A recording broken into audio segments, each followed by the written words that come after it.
প্রাচীনকালে এক গরিব সৎ মানুষ ছিল। তার নাম ছিল সালেহ। সে দিনমজুরের কাজ করে জীবিকা নির্বাহ করত।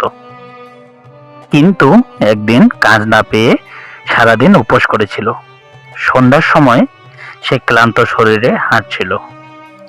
হঠাৎ সে একটা খেজুরের বাগান দেখল। গাছে ঝুলছে লাল টকটকে খেজুর। তার পেট তখন খিদের জ্বালায় কাঁপছে। সে ভাবলো, একটা খেজুর তুললে কারো ক্ষতি হবে না, আমি তো খুব ক্ষুধার্ত। ঠিক তখনই একটি খেজুর গাছ থেকে মাটিতে পড়ে গেল। সালেহ খুশি হয়ে খেজুরটি হাতে তুলে নিল। কিন্তু খাওয়ার আগে তার মন বলল, এই খেজুর কি তোমার? মালিকের অনুমতি ছাড়া খাওয়া ঠিক হবে? তার অন্তর বলল, তুমি তো উপোস, আল্লাহর কাছে ক্ষমা চাইলে হবে। কিন্তু ঈমানের আলো বলল, না, আল্লাহর রাস্তায় হারাম জিনিস খাওয়া যাবে না।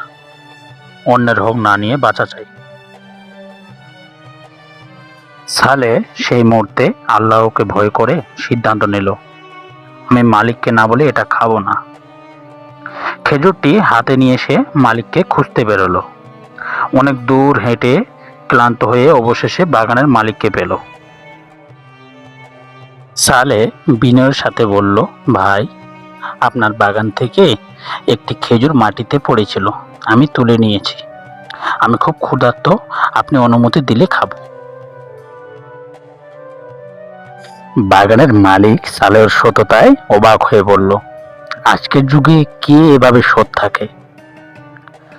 খাওয়ার আগে অনুমতি নিতে এসেছে। তোমার এই ঈমান আমাকে মুগ্ধ করেছে। তারপর মালিক বলল, তোমার এই সততার জন্য আমি শুধু খেজুর দেব না, আমার একমাত্র মেয়ের সঙ্গ তোমার বিয়ে দেব, কারণ আমি এমন সৎ মানুষই জামাই হিসেবে চাই। এভাবে সালেহ শুধু একটি খেজুর খেয়ে পাপ থেকে বাঁচল না, বরং আল্লাহর রহমতে সম্মান ও সুখের জীবন পেল।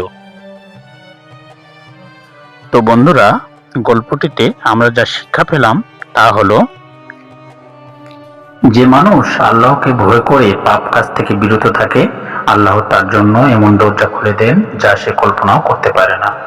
হারাম থেকে বাঁচা শুধু পরকালের জন্য নয়, দুনিয়ার জন্য বরকতের দরজা খুলে দেয়।